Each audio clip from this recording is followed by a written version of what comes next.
Okay, I'm back. I guess this is another Lunchbox Soapbox. I'm actually not on lunch right now. I'm just sitting down after work having a little post-work drink here. I just got a text of the new trailer for the film Air, starring Matt Damon and Ben Affleck. And it's all about Sonny Vaccaro and his finding of Michael Jordan and starting the Jordan shoe line. I've obviously done a full video on that, but it wasn't related specifically to Jordan. It was in my Kobe Bryant series, part 1, which looks at Vaccaro specifically. But I noticed that somehow my second video on Kobe Bryant got deleted, and so I wanted to go back and recap that because I feel like it is relevant, especially with this new movie coming out. When I left off, I was basically explaining how Vaccaro was no longer with Nike. There was a falling out. Adidas, the German shoe company, had picked up Vaccaro with the hopes of getting their sort of foothold, no pun intended, into the basketball industry, and basically they wanted Vaccaro to do the same thing he did for Nike. The problem was, as we've already established, is the NBA already had sort of a set precedence for the players in place and who they were contracted with. Historically, it had been Converse. Now, because of Vaccaro, you had Jordan with Nike. The college basketball industry had also been basically dominated by Nike because of Vaccaro's connection to the NCAA Division I teams via basketball camps. So the question was, well, then how is Adidas going to get some type of sponsorship into basketball that will make them relevant and interesting to young shoe buyers? So Vaccaro proposed another new idea, and this is again showing his genius when it comes to marketing and advertising. What he proposed is, well, we can't do pros. That's what Converse had done.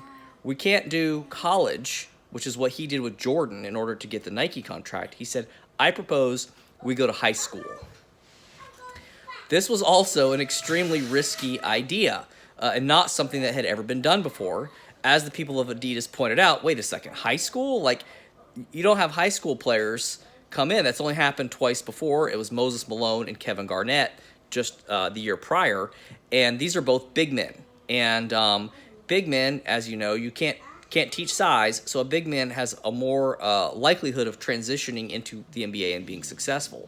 But they wanted a guard-type player because Jordan had repopularized the sport and showed that the common man could better identify with a guard position player rather than a big man. And so Vaccaro said, I understand. We're going to have to find a high school kid who we can market and get into the NBA out of high school who would still sell shoes, okay? But this also presented a lot of obstacles. Not only the fact that, I mean, what high school kid is going to be able to transition, or any of them, would there be any out there? More importantly, all the high school top-tier players had already been courted by all the top-tier college basketball programs, which meant that they would not be going pro. They'd be going to your Dukes and your UNLVs and your North Carolinas and your Michigan States, and then subsequently, by signing with those schools, going under their various shoe contracts through the university, contracts that Vaccaro himself had essentially established and set up. So it was a bit of a problem, but Vaccaro was up for the task at hand. So what he did is he went back to his points of contacts, these old coaches in the college industry, because the college coaching market with their basketball camps had also started to cater to high school kids to bring them in to start doing early forms of recruitment to sort of pick out the best talent. Okay, so all this is going on while another interesting thing has happened. Kobe Bryant's father, who was known as Jelly Bean Bryant, was a former NBA star. He got in trouble with the law. There was a whole bunch of conspiratorial things that happened with him. He was found in a car with a mysterious woman. There was drugs. It's a whole thing.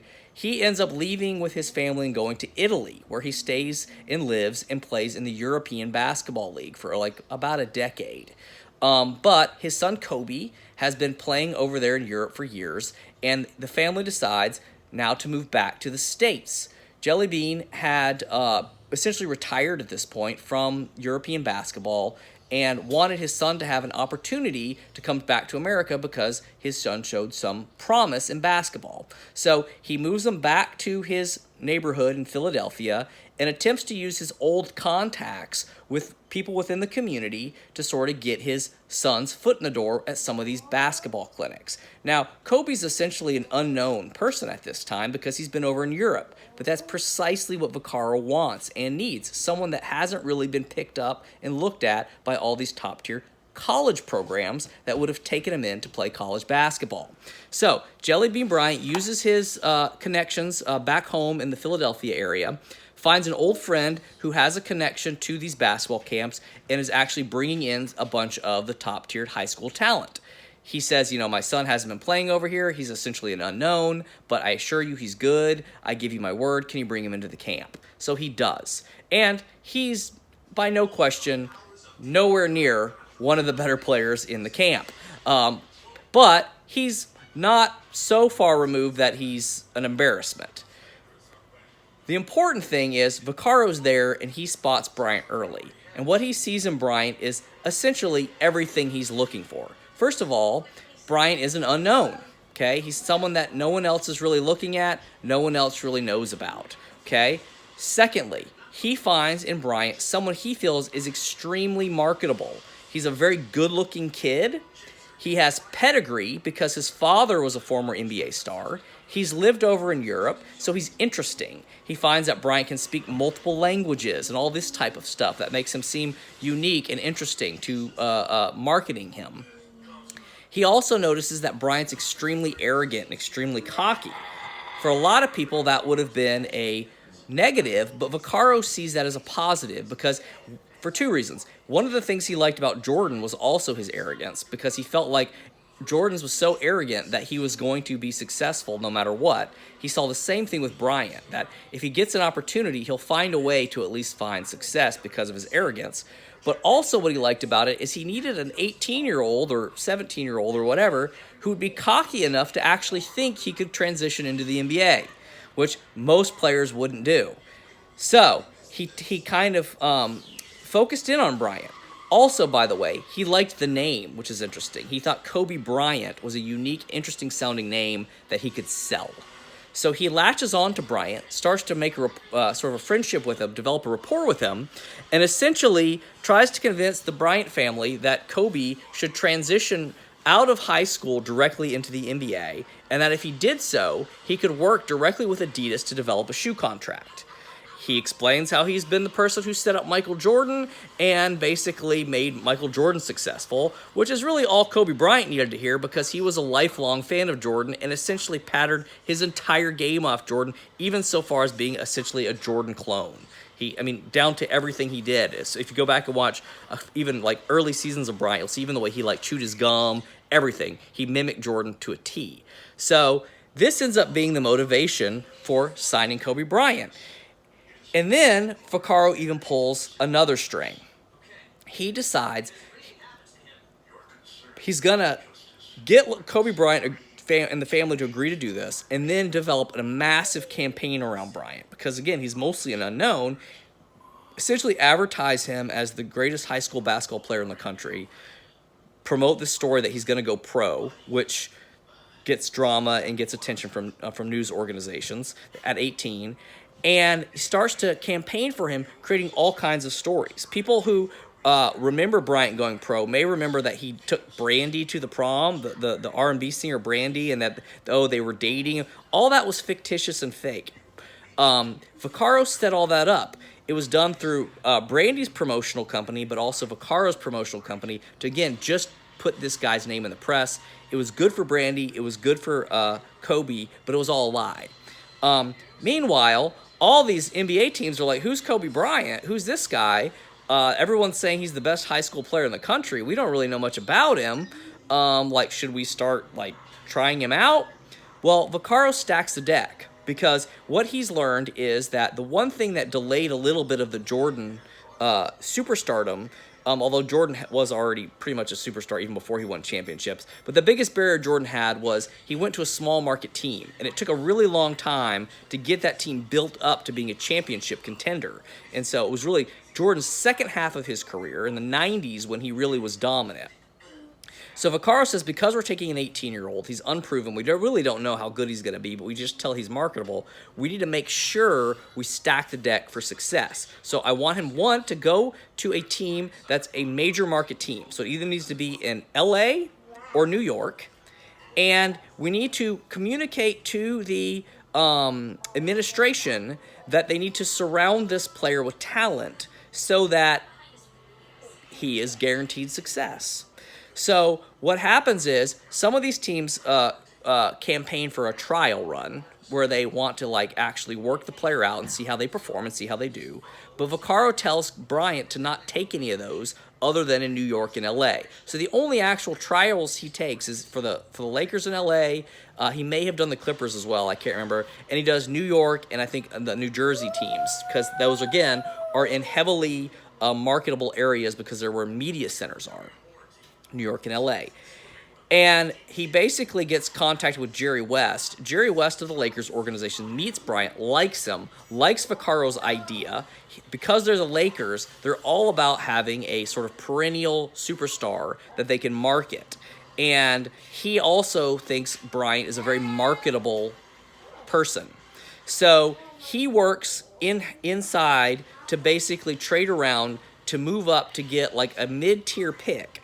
No one's going to pick Bryant, mid-tier first-round pick. No one's going to pick Bryant because he hasn't even done a trial run with any of these teams outside of a handful of teams where Vaccaro knows they want him to go.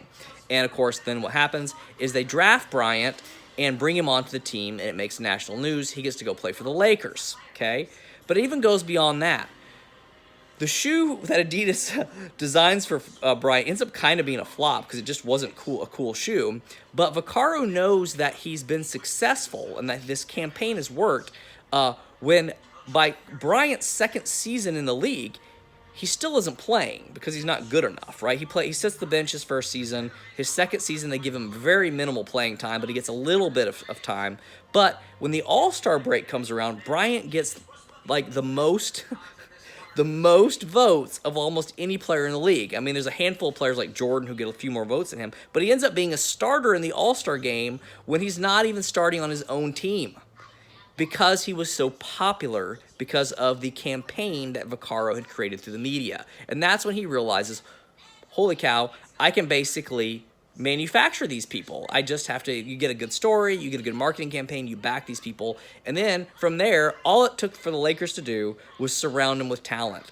The most obvious choice was bringing in Shaquille O'Neal, who was really at that point in time the only one player in the league that you became an instant championship contender if you had him on your squad. But it wasn't just O'Neal, to be fair. They brought in a slew of NBA All-Stars. They already at the time had Nick Van Exel. They had, Jones, Eddie Jones. Those guys were supposed to be the future of the league and the future of the team, but when Kobe Bryant came in, they decided to remodel it. Of course, they bring in guys that are good role players like Derek Fisher and Robert Horry. They bring in Rick Fox, who'd been an All-Star. But then they bring in a bunch of veteran All-Stars, guys like Glenn Rice, guys like Gary Payton later, Karl Malone actually later.